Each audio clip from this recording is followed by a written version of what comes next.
Capturando a los asesinos.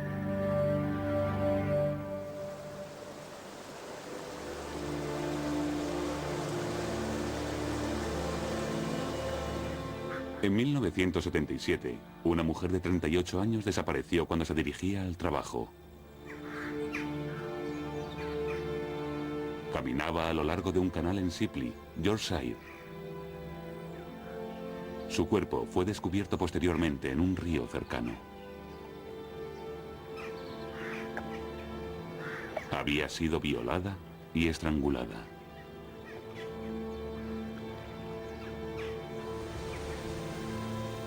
Durante 23 años el asesino creyó que había escapado a la justicia, hasta que en el año 2000, un hombre de 47 años, ahora con 4 nietos, fue arrestado por su asesinato. Lo último en tecnología genética le había relacionado con una pequeña cantidad de semen hallada en el cuerpo. Gracias a esta reciente técnica forense, ahora cumple cadena perpetua.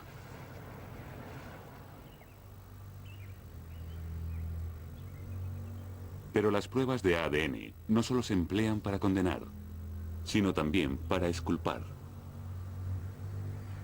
Aquí, en Texas, también condenado a cadena perpetua, hay un hombre que una vez confesó haber violado y asesinado a una mujer de 20 años.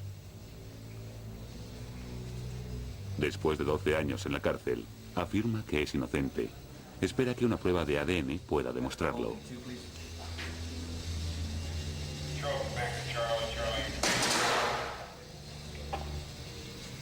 Esta es la historia de la técnica de detección de criminales más poderosa inventada hasta ahora. Y de las formas sorprendentes en que puede condenar al culpable y exonerar al inocente. La revolución del ADN.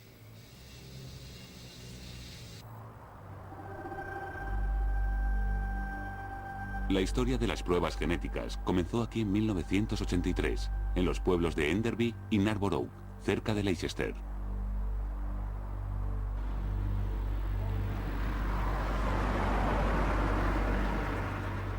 La noche del 21 de noviembre, una joven de 15 años fue a visitar a una amiga a menos de 2 kilómetros de su casa.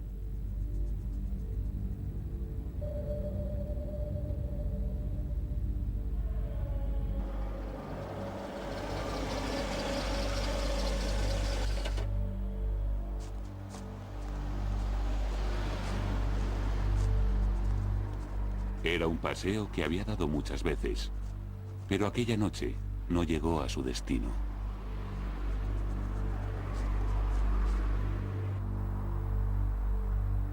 A la mañana siguiente, un transeúnte halló su cuerpo cerca de este sendero.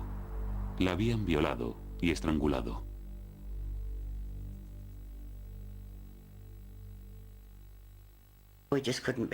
No podíamos creerlo. El pueblo entero estaba absolutamente conmocionado y aturdido. Los jóvenes y los niños que solían andar por ahí ya no estaban.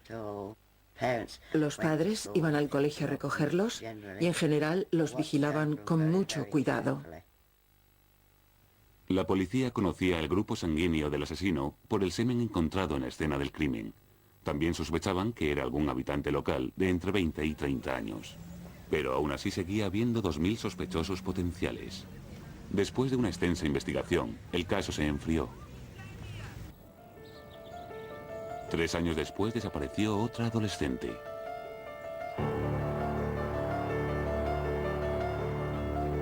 Su cuerpo se encontró a aproximadamente 1 kilómetro del lugar en el que había aparecido la primera víctima. También la habían violado y estrangulado. Esta vez, la investigación policial descubrió un sospechoso al cabo de una semana. Un joven de 17 años que había sido visto cerca de la escena del crimen. Se confesó autor del último asesinato, pero no del primero. Convencida de su participación en ambos casos, la policía acudió a un científico de la cercana Universidad de Leicester. Recientemente, durante una investigación médica de la sangre y el ADN, el doctor Alex Jeffries había descubierto inesperadamente una forma de mostrar las variaciones genéticas entre diversas personas en una película radiográfica. Lo que yo esperaba es que se vieran quizá uno o dos fragmentos razonablemente variables de ADN sobre aquella película. Introduje la película en la cubeta de revelado. Unos 4 minutos después la saqué. Se había revelado bien. La coloqué en el fijador, encendí la luz y la miré.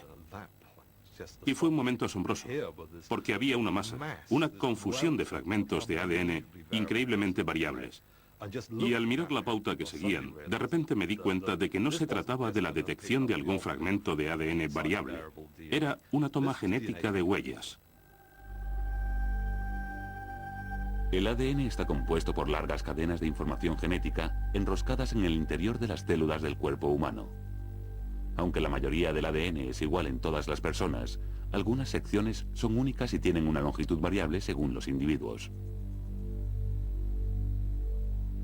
Después de usar enzimas para cortar el ADN, el Dr. Jeffries había encontrado una forma de medir la longitud de las diferentes piezas.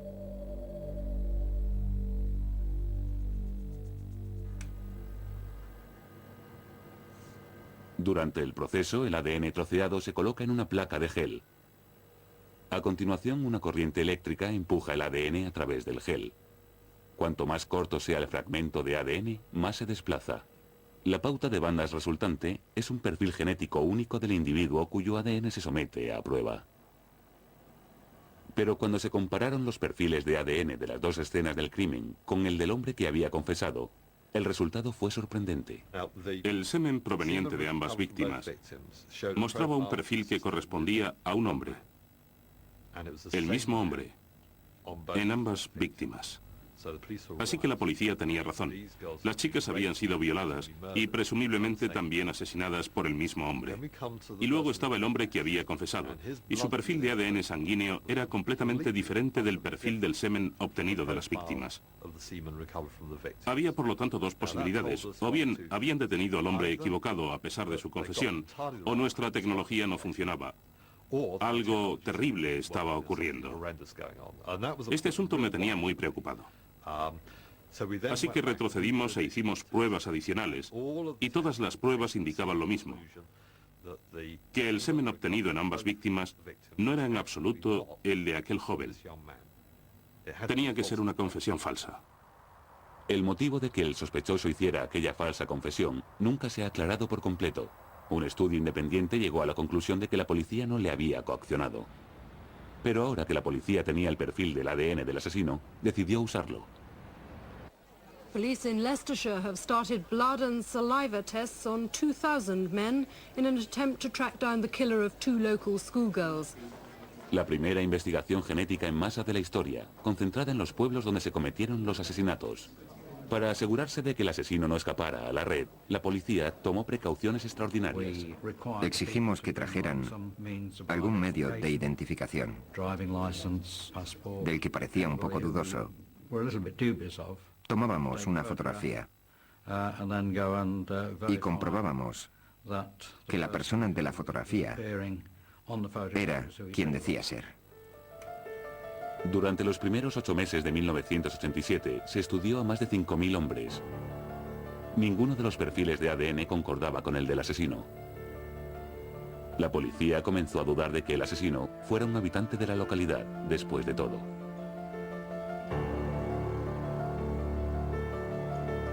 Después, en otoño, se produjo otro acontecimiento.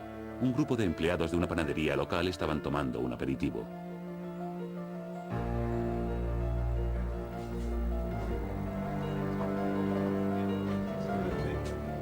Uno de los presentes, Ian Kelly, de 23 años, mencionó un favor que le había hecho a un amigo.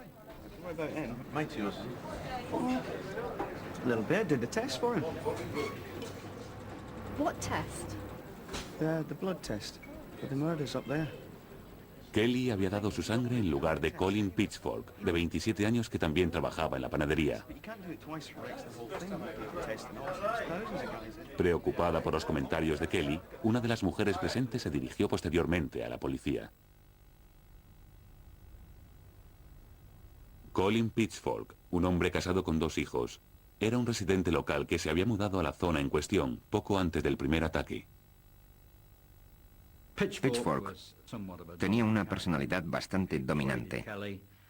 Había convencido a Kelly de que consiguiera unas fotografías le puso a su pasaporte la fotografía de Kelly y cuando acudió al análisis pasó el examen y obtuvimos la muestra de sangre, pero era de Kelly.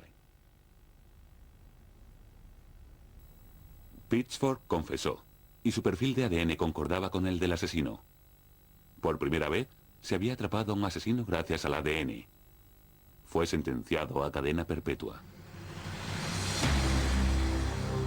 La noticia de este avance forense pronto se divulgó en todo el mundo.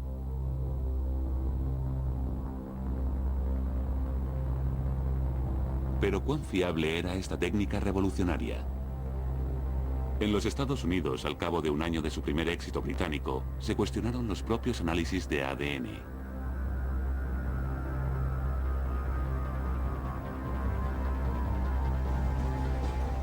En el Bronx, uno de los distritos más duros de la ciudad de Nueva York, un terrible caso de asesinato amenazó con excluir por completo el uso de ADN en juicios por asesinato.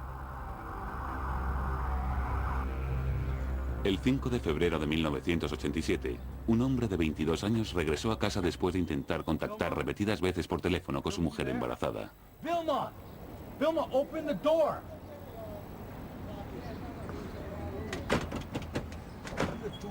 Vilma! La policía acudió, entraron en el edificio y descubrieron el doble asesinato.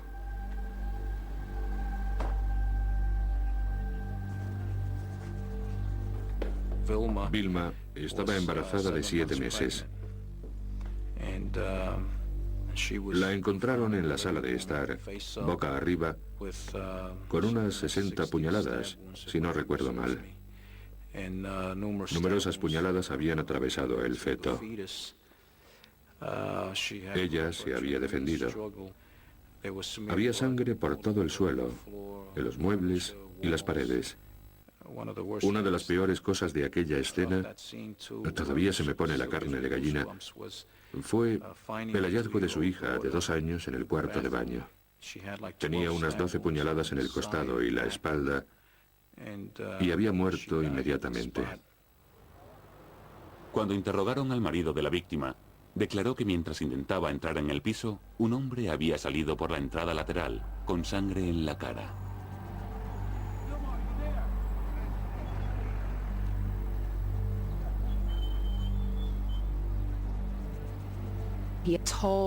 Dijo a los agentes que el hombre que vio salir del callejón había cruzado la calle y entrado en un edificio de enfrente.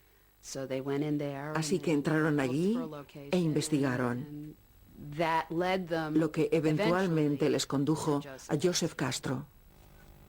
Joseph Castro era conserje del bloque. Le llevaron a comisaría para interrogarlo. Durante la entrevista me di cuenta de que llevaba una correa de reloj de goma negra. Le pedí que me dejara ver el reloj. Se lo quitó voluntariamente y me lo pasó. Mientras miraba el reloj, tiré un poco de la correa y pude ver que entre los salientes había algo que en aquel momento pensé que era sangre. Castro afirmó que la sangre en un reloj similar a este era la suya. Pero el análisis de ADN realizado por un laboratorio independiente demostró que la sangre pertenecía a la madre asesinada. Aquello indicaba que Castro era el asesino. La concordancia era realmente muy buena. En primer lugar, se comprobó por medios manuales. A continuación, se realizó un análisis por ordenador y resultó haber una concordancia por ordenador, además de visual. Castro fue arrestado. Pero antes de que el análisis genético del reloj pudiera emplearse como prueba, esta nueva tecnología científica debía someterse a un escrutinio previo ante el juez. Durante aquellas sesiones especiales, Castro estuvo representado por 2 abogados con experiencia anterior en análisis de ADN. Estábamos preocupados por nuestra primera experiencia con el análisis genético, de que, aunque sabíamos que era sumamente importante y que se convertiría en una tecnología muy fiable, se introdujera con demasiada rapidez en la sala de audiencias. La acusación consultó a Richard Roberts, uno de los biólogos moleculares más importantes del mundo. Le preguntamos, ¿estaría bien aprovechar este caso para determinar la admisibilidad del ADN? Y él nos dijo que sí, que lo hiciéramos. La prueba era buena, el análisis era bueno, y haríamos bien en seguir adelante. Cuando comenzó el juicio en los tribunales del Bronx, el equipo de la defensa presentó a sus propios expertos, que opinaban de otra forma acerca de las autorradiografías que mostraban los resultados del análisis. Miramos las pruebas y dijeron, ven, todas las bandas coinciden. Pero no lo hacían. No era muy difícil estudiar las pruebas y ver que, bueno, en la víctima había 3 bandas y en el reloj había 5 bandas. Y entonces, uno perplejo se preguntaba, bueno, ¿qué pasa con las otras 2 bandas? ¿No significa eso que no coinciden? El doctor Lander llegó incluso a decir que en una de las muestras que se realizaron, la banda adicional era la mejor prueba de que Joseph Castro no había cometido aquel crimen y que aquella contaminación constituía un problema para nosotros. Sin embargo, el experto del laboratorio seguía convencido de que la sangre en el reloj de Castro pertenecía a la madre asesinada. Es cierto que había 2 bandas adicionales, pero en un caso forense es lo que es. Es posible que quizá algunas de esas bandas adicionales que vimos en algunas de las pruebas que hicimos coincidieran con alguna de las otras víctimas del caso, con la hija o el feto. Otra teoría era que las bandas adicionales correspondían al ADN de bacterias que habían contaminado la muestra. Pero como se había utilizado toda la sangre del reloj, no se podía repetir la prueba para solucionar el problema. Pero la defensa argumentó que los procedimientos de análisis de ADN de laboratorio no eran suficientemente exactos. Cuando se levantó la sesión, los expertos testigos de ambos bandos dieron un paso muy poco usual y se reunieron en Nueva York sin los abogados. Llegaron a la conclusión de que las autorradiografías no eran concluyentes. Y eso lo resumieron en un escrito de 2 páginas, firmado por 4 expertos, 2 de la acusación y 2 de la defensa. Y llegaron a la sala y me lo presentaron en medio de la sesión. Fue un momento bastante dramático. Se informó a la acusación de que su principal testigo especialista ahora tenía dudas acerca de la prueba genética. Fue una llamada telefónica terrible. Realmente anuló la prueba del ADN y después de 4 meses de declaraciones, la persona que habíamos contratado para que acudiera y declarara que la prueba era válida, subió al estrado como testigo de la defensa y afirmó que los resultados no eran fiables. Fue devastador. Cuando las sesiones previas al juicio finalizaron, el juez de Nueva York tenía que decidir no solo la admisibilidad de los resultados del análisis del reloj, sino de la nueva ciencia de ADN en su totalidad.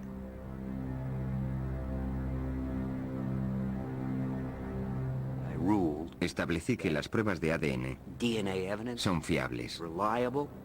Son científicamente capaces de distinguir una persona de otra. Esa fue la sentencia que dicté, excepto que en este caso, como el análisis no se había realizado adecuadamente, la prueba no se sometería a un jurado. Hubo una sorpresa final en la sala cuando, después de un emotivo encuentro con el marido de la víctima, Joseph Castro ofreció cambiar su declaración de inocente a culpable a cambio de una condena ligeramente reducida de 20 años respecto a cadena perpetua. El juez aceptó el trato ofrecido por la defensa de Castro con la condición de que respondiera a una pregunta sobre el análisis de ADN. Concretamente le pregunté si algo de sangre de la difunta había caído sobre el reloj. Y él respondió que sí, que había sido la sangre de Vilma. Así que, finalmente, el doctor Beard tenía razón. Había sido una contaminación por bacterias. Y la sangre en el reloj realmente pertenecía a la víctima. En este caso concreto, fue estupendo que hubiera muchas otras pruebas que acusaban al señor Castro y que le habrían puesto entre rejas. Pero tengo que decir que si la prueba del ADN hubiera sido lo único que se interponía entre el señor Castro y la libertad, no habría habido manera de condenarle. Al considerar el caso Castro en retrospectiva, creo que fue un suceso muy importante en el mundo de la tecnología genética. Se crearon unas normas que aún se obedecen hoy en día y se realizó una serie de reuniones que contribuyeron a hacer más fiables los análisis de ADN. Pero seguía existiendo el problema de analizar muestras pequeñas, como la del reloj de Castro. Solo se superó con el desarrollo en los Estados Unidos de una nueva técnica de análisis de ADN que puede analizar y reanalizar incluso muestras diminutas de ADN.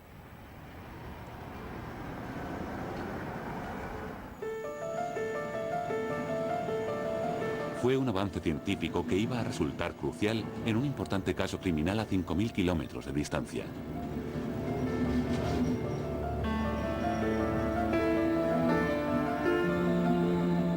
Era el caso de uno de los asesinos en serie más prolíficos de Italia desde la Segunda Guerra Mundial, un hombre conocido como el asesino del tren de la Riviera. El 18 de abril de 1998, un tren nocturno atravesó la ciudad costera de San Remo. Una mujer de 32 años regresaba del trabajo a casa.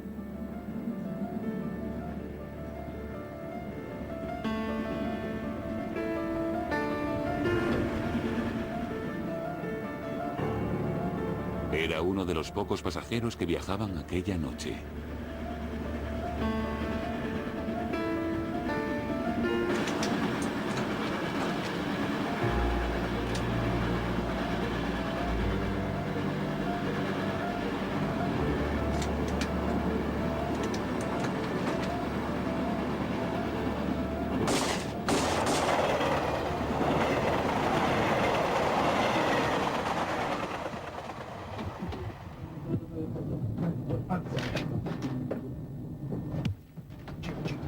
Por segunda vez en una semana, una mujer había sido asesinada en el tren. No había motivo aparente. Los asesinatos provocaron temor entre la gente de la Riviera. Paura, però spero che le porte dell'ordine, oddio, dicono che sorvegliano i treni, quindi speriamo, cioè veniamo in coppia, almeno evitiamo di essere da sole. Si sta con ragazzi, tutto, non si viaggia da sole, di certo non ti metti la sera, non prendi il treno da sola. La historia del asesino del tren de la Riviera comenzó 12 meses antes, en un garito de juego ilegal en una apartada villa costera al este de Génova.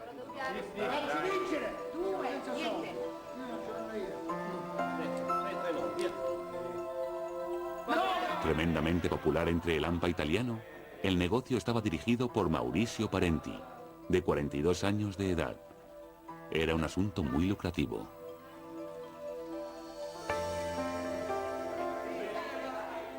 Solían apostar alto en aquella villa. Todas las tardes se apostaban 30 o 40 millones de liras. Los jugadores siempre esperaban una racha de suerte, pero acababan ahogados por las deudas. Con el negocio floreciendo, Maurizio Parenti se fue de luna de miel con su nueva mujer, Carla.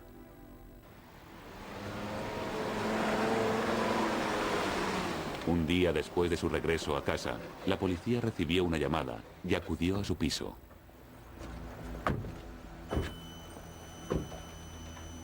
Encontraron los cuerpos de los recién casados en el dormitorio. Habían disparado a los dos Parenti en lo que se supuso un ajuste de cuentas del mundo del AMPA.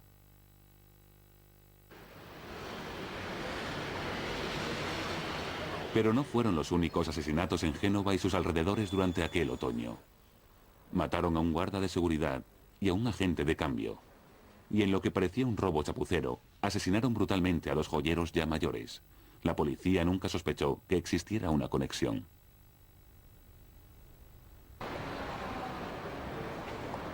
Luego, a principios de la primavera de 1998, el barrio de las prostitutas de Génova se convirtió en el objetivo de un asaltante desconocido. El 9 de marzo, una prostituta albanesa se metió en el coche de un cliente potencial. Fueron juntos a las afueras de la ciudad, por una pequeña carretera costera. La obligaron a salir del coche a punta de pistola.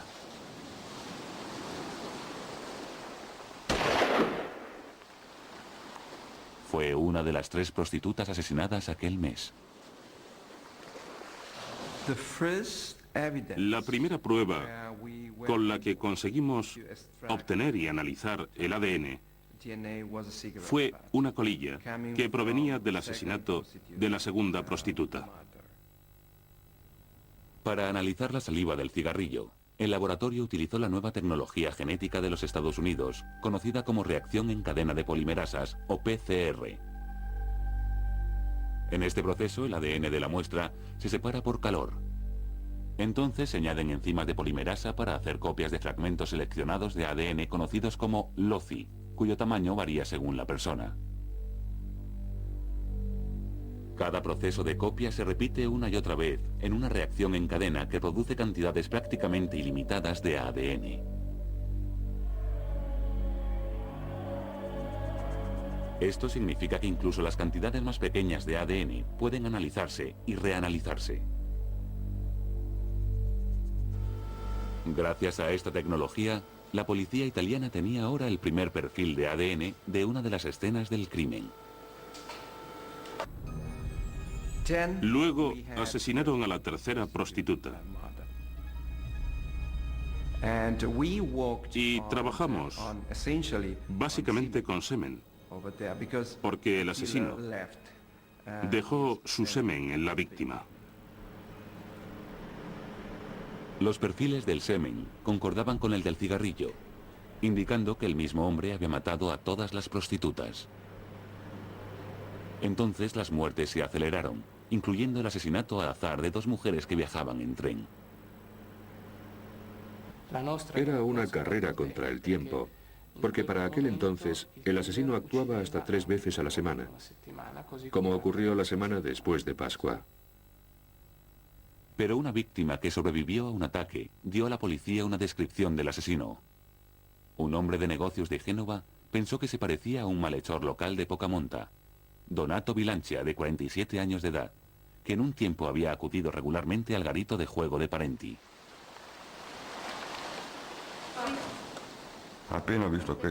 En cuanto vi el retrato robot, miré los ojos y me di cuenta de que se trataba de los ojos maníacos de Bilancia. En ese momento, como él trataba con gente de Lampa, yo no estaba seguro de si debía o no acudir a los carabinieri, porque si era inocente, podría hacerme con una reputación de soplón.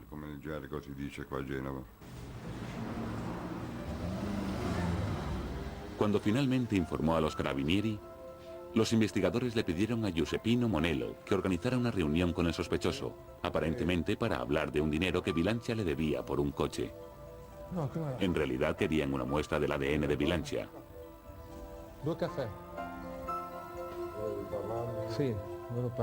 La ley italiana impide que la policía obtenga a la fuerza el ADN de un sospechoso. Así que el plan era conseguir el ADN de Bilancia a hurtadillas. Gracias a la tecnología PCR, todo lo que necesitaba era la taza de café de Bilancia, que enviaron al laboratorio de la policía en Parma. Encontraron una pequeña cantidad de saliva en el borde de la taza. Trabajamos en esta prueba durante 2 días, repitiendo y repitiendo nuestros análisis. Probablemente fue el mejor momento de mi vida profesional, cuando descubrí que el perfil concordaba. Bilancia era el hombre que había dejado su material biológico en aquellos asesinatos. Cuando arrestaron a Bilancia, confesó ser el autor no solo de los asesinatos recientes, sino de un total de 17 muertes. Fue condenado a cadena perpetua. El caso, resuelto gracias al ADN, ha hecho que se alcen voces en Italia exigiendo la creación de una base de datos del ADN de criminales. Los perfiles se introducirían después del primer delito. Gracias a la tecnología PCR que expresa los perfiles genéticos en números en vez de en bandas sobre las placas de rayos X, los ordenadores podrían comparar rápidamente las nuevas muestras con el ADN recogido en miles de escenas del crimen. Si hubiera existido una base de datos como esta, Bilancia habría estado incluido, ya que tenía condenas anteriores por robo. Creo que una base de datos de ADN es realmente esencial. Es crucial para cualquier investigación. Podríamos haber resuelto el caso Bilancia en días o en un par de semanas, en lugar de tardar meses. Este tipo de bases de datos existen en otros lugares. Esta es la mayor del mundo y está en Gran Bretaña.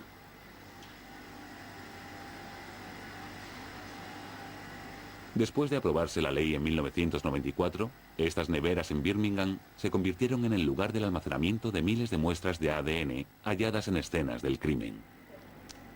También se incluyen muestras tomadas de más de 1 millón de personas que o bien han cometido un delito o están siendo investigadas. De hecho, una detención por conducir bajo los efectos del alcohol es suficiente para que tu perfil de ADN se incluya en la base de datos. Permanecerá ahí a no ser que se te declare inocente. El ordenador comprueba automáticamente cualquier nueva entrada para determinar si concuerda con el ADN de una escena del crimen. Cuando comenzamos, fue un gran motivo de alegría enviar los primeros hallazgos. Ahora descubrimos entre 800 y 1000 concordancias por semana. La mayoría son por delitos como allanamiento de morada o de robo de coches, pero cada semana encontramos también 5 o 6 concordancias de asesinato y 10 o así de violación, es decir, también delitos graves. Pero la rápida expansión de la base de datos no ha ocurrido sin problemas. En Bolton, cerca de Manchester, la policía investigaba en 1998 un allanamiento de morada. Se analizó la sangre hallada en la escena del crimen. El perfil de ADN concordaba con el de un hombre de Swindon, a cientos de kilómetros de distancia. Sin embargo, Raymond Histon declaró que nunca había estado en Bolton. Además, sufre la enfermedad del Parkinson y tiene problemas de movilidad. Es una enfermedad de los nervios. Afirmar que una persona con la enfermedad de Parkinson podría cometer un robo es ridículo. Hay días que no puedo ni sostenerme en pie. A pesar de su historial médico, Raymond Histon fue acusado, dado que su perfil de ADN concordaba. El perfil de ADN que obtuvieron, por cierto, presentaba una frecuencia de 1 en 34 millones de personas que lo hubieran compartido con aquel hombre. Y eso parece una prueba muy sólida. 1 en 34 millones. ¿Cuáles son las probabilidades de ganar la Lotería Nacional? 1 en 14 millones. Así que esto es aún más improbable que a uno le toque el gordo en el próximo sorteo. Pero el problema fue que ocurrió. En una gran base de datos con, en aquel momento, cientos de miles de personas, es mucho más fácil encontrar concordancias. Y eso fue lo que ocurrió en aquel caso. En el análisis de Raymond Histon se habían estudiado 6 loci en el ADN, pero cuando se hizo una prueba de 10 loci con una exactitud de 1 en 1 billón, su perfil ya no concordaba y quedó exculpado. Después de aquel caso, la nueva prueba de 10 loci se volvió obligatoria, pero ahora ya está en el mercado la prueba de 16 loci, mucho más exacta. Puede que en algún momento pasemos de 10 a 16, y entonces la proporción no será de 1 a 1 billón. Será un número que ni siquiera puedo imaginar, una cifra enorme, por lo que la prueba será realmente muy exacta.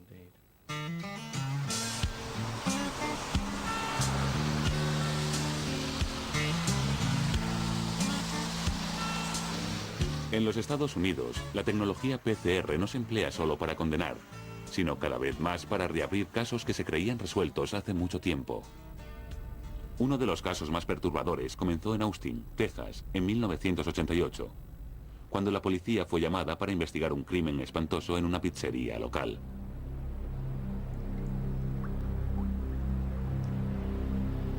Se encontraron ropas en un retrete. Pertenecían a la encargada del restaurante, Nancy Deprist, de 20 años de edad, cuyo cuerpo apareció en las cercanías. La habían violado y disparado. Todos los empleados de Pizza Hut estaban conmocionados. ¿Cómo podía haberle ocurrido aquello a uno de nosotros? Éramos como una familia, salíamos juntos, trabajábamos juntos. Aunque estuviéramos en tiendas distintas, estábamos muy unidos. La policía encontró pocas pistas. Ninguna de ellas condujo a un posible sospechoso. Un par de semanas más tarde, dos empleados de otro Pizza Hut, Chris Ochoa y Richard Danziger, visitaron el restaurante donde había ocurrido el asesinato. Richard insistió, así que le dije, vale, vamos a tomar una cerveza. Entramos y pedimos unas cervezas, y él brindó a la memoria de la difunta Nancy DePriest. El personal, receloso, informó a la policía de su comportamiento. Chris Ochoa fue detenido para ser interrogado por el agente a cargo de la investigación, Héctor Polanco. Dijo, ya sabéis que este es un caso que ha recibido mucha publicidad. Y dijo, muchas personas están exigiendo que se condene a alguien. El fiscal del distrito necesita a alguien a quien condenar. Alguien tendrá que morir por esto, ejecutado por este terrible crimen. Así habló. Y me dijo, y vas a ser tú, vas a ser tú. Entonces se marchó. Volvió con una fotografía del corredor de la muerte, de una celda en el corredor de la muerte. Me la tiró y dijo, aquí es donde vas a pasar el resto de tu vida, hasta que mueras. La policía de Austin interrogó a Chris Ochoa durante muchas horas. Estaban convencidos de que el crimen lo había cometido alguien de la empresa y de que él y Danziger eran responsables de la violación, el robo y el asesinato de Nancy DePriest. Estaba cansado, quería irme a casa. Me dijeron, mira, si haces una declaración puedes irte a casa y olvidarte de todo, seguir con tu vida. Querían información sobre Danziger. Me hacían preguntas. ¿Hizo Danziger esto? ¿Hizo Danziger aquello? ¿Te dijo esto? Y yo solo respondía, sí, sí. Ya sabe, decía que era cierto y entonces lo mecanografiaban. Ochoa firmó una declaración que le implicaba a él y a Richard Danziger en el asesinato. Pero Danziger afirmó que la mañana de la muerte de Nancy se encontraba en casa con su novia. A continuación la interrogaron a ella. Intentaron implicarme en el crimen. Insinuaron que yo había proporcionado la pistola. Dijeron que yo había sujetado la cabeza de Nancy mientras mi novio Richard disparaba. Me enseñaron fotografías de su cuerpo desnudo tumbado en el suelo. Estaba horrorizada. Insinuaron que tal vez deberían quitarme a mis hijos, que viviría en un correccional para mujeres de Texas durante el resto de mi vida. Me aterrorizaron. En un momento dado, Héctor Polanco dio un puñetazo a la mesa y me asustó tanto que salté de la silla y me golpeé contra la pared. Me proporcionaron mucha información y me hicieron creer que, bueno, ¿no podría él haber salido mientras yo dormía y haber vuelto a entrar luego sin que yo me enterara? Y supongo que era posible. Y eso fue lo que les dije, que era posible, que podría haber ocurrido. Me hicieron dudar. En el juicio, Chris Ochoa decide declararse culpable para evitar así la pena de muerte. Sin embargo, Richard Danziger seguía negando cualquier implicación. Pero la confesión de Ochoa finalmente hizo vacilar a la única persona que podía proporcionarle una coartada. Cuando declaré no lo hice como testigo de Richard, sino como testigo de la oficina del fiscal del distrito. Declaré en contra de Richard. No llevé mis gafas ni mis lentillas al juicio porque no era capaz de mirarle a la cara. No fui a ninguna de las vistas, solo cuando tuve que estar allí, porque no quería volver a verles nunca más. Acudí allí durante casi 2 semanas y observé a Richard. A Christopher solo le vi un día, pero a Richard le estuve observando las 2 semanas. Y cuanto más le miraba,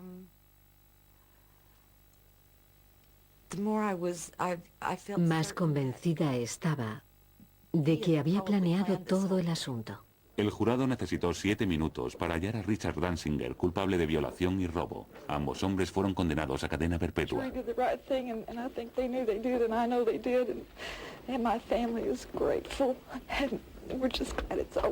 Is Richard prepared for a life? I think so. Insofar as anybody who's 19 years old can be prepared for a life sentence, I don't think he was surprised. Ambos hombres fueron enviados a prisiones de alta seguridad. Pero fue también en las prisiones de Texas donde la historia dio un giro inesperado. En 1996, un hombre condenado a cadena perpetua por robo a mano armada se dirigió al departamento de policía de Austin. Se llamaba Akim Marino. Akim Marino repentinamente descubrió a Dios y decidió confesar sus pecados. Y en 1996 escribió una carta a la policía de Austin. y al grupo de Libertad Civil de allí, afirmando: he sido yo el que ha cometido el crimen. Marino explicó cómo había conseguido entrar por la mañana en Pizza Hut, haciéndose pasar por personal de mantenimiento.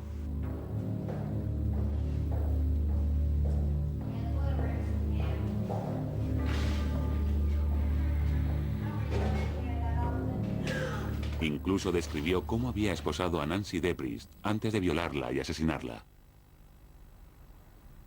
Y luego dijo: si no me creen, vayan a la casa de mi madre en El Paso, Texas, y encontrarán las llaves de la víctima, Nancy Deprist.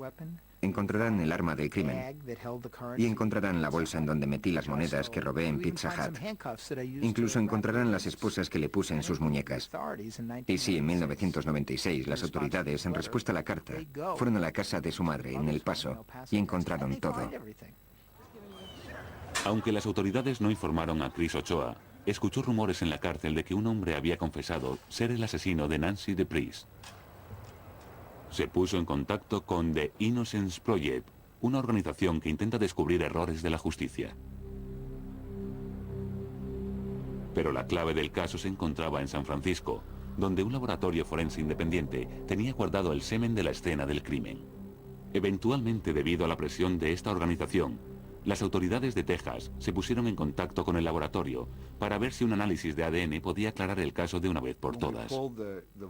Sacamos los frascos de la nevera donde habían estado almacenados los últimos 10 años. La ampolla de ADN creo que era de una muestra vaginal, estaba prácticamente seco. Mi colega Alan Kill reconstruyó la pequeña cantidad que quedaba y la puso en un cóctel STR o PCR y lo amplificó para ver lo que podíamos conseguir, si es que obteníamos algo. Y lo hicimos. Los resultados eran un poco débiles. El ADN estaba degenerado. Pero conseguimos casi 9 genes completos de aquella muestra y eliminaba claramente a Danziger y a Ochoa.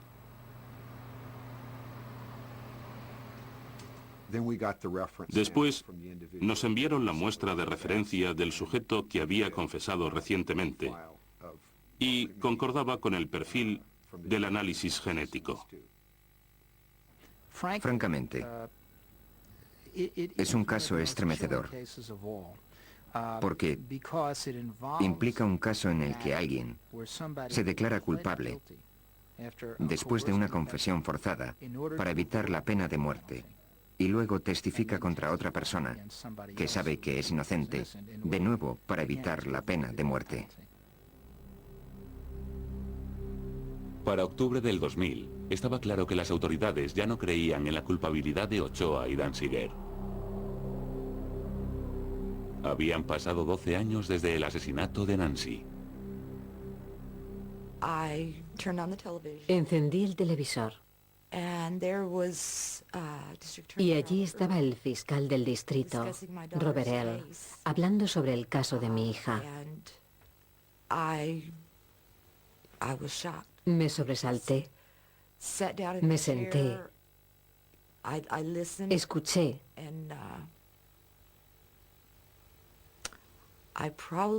y probablemente me pasé una hora llorando.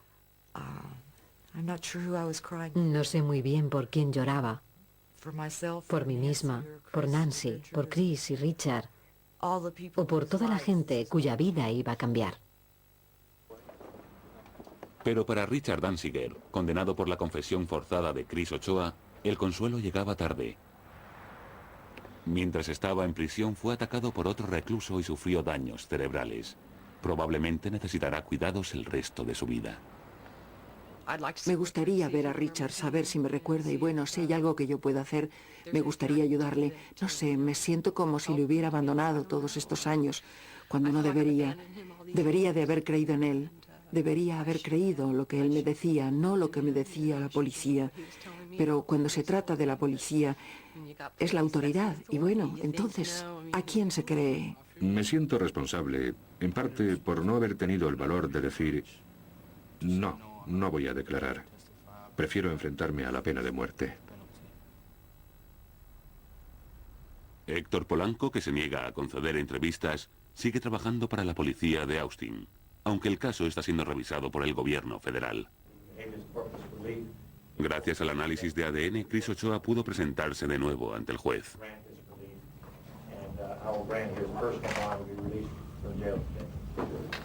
Después de pasar casi la mitad de su vida en la cárcel, Chris Ochoa finalmente ha sido liberado, aunque todavía no se sabe quién se hará cargo de los cuidados que debe recibir Richard Danziger.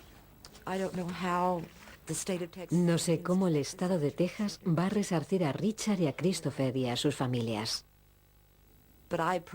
Pero yo personalmente voy a llamarles para arreglarlo. Han destruido sus vidas.